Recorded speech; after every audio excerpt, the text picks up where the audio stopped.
I think that is only just starting now that I believe most of our head tech people have been so focused on making sure that all the ducks are in a row, all the students can log in, all the students can get onto the curriculum platforms and all those different things. All of them have Chromebooks. They've been so focused on that aspect that it's been tough for them to go, oh, and also let me look at security all at the same time. So I think that those reevaluations will be starting right around now. Michael, you're kind of in the forefront of that, so you might have a different opinion, but No, and I think you're right. I think a lot of school districts have not had the focus on information security they needed. Now in Canyon, we actually started about 2 years, 3 years ago, putting together things based on like NIST standards. Before we ended up having some regulations from the state, but one of the things that we've really ramped up on, both because of regulations from the state, but also we were doing it before those regulations, is training.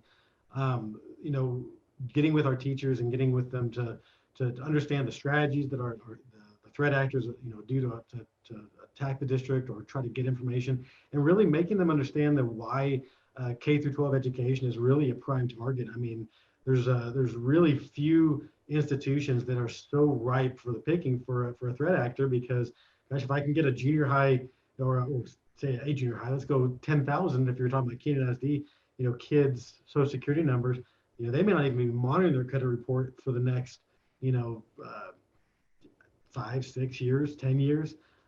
So we've given a lot of focus on that, just communicating with our staff why it's important. We're not just trying to control and monitor, but we're really about protecting kids. And I think when you put it in that atmosphere, and then you start talking about things like, this is why we're doing managed methods, and this is why we're doing umbrella, and this is why we've done this policy on the filter, and this is why you have to do security training with our district in the state of Texas. But they start to accept that a little better, because it's not just about more regulations and policies. It's about protecting kids, and you know that's what they're in the business to do. Not just teach, but also educate.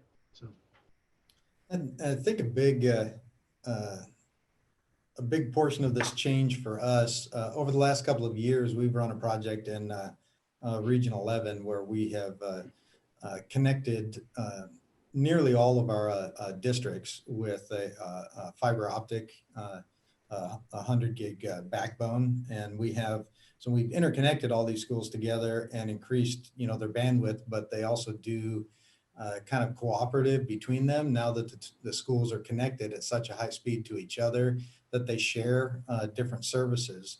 And one of the services that we've offered them is a DDoS, and we have the denial of service attacks on school districts has been the biggest threat vector in our country, you know, even, you know, ahead of government, hospitals, and things like that for the last 6 to 8 months, which is really sad that people use school districts as a threat vector for denial of service for whatever reason that is. But that has kept us pretty busy in thwarting and mitigating denial of service attacks against schools. And in some cases, we've actually found the culprit. Usually a DDoS attack is just too difficult to track down where it's coming from.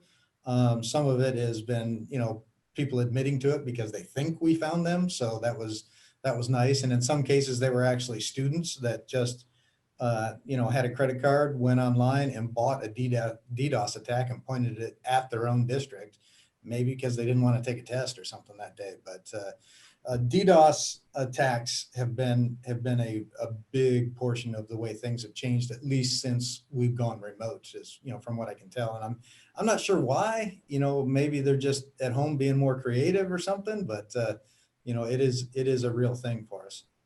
We've had DDoS outbound from student machines internally that we've had to mitigate as well. So that's it's an ever growing problem.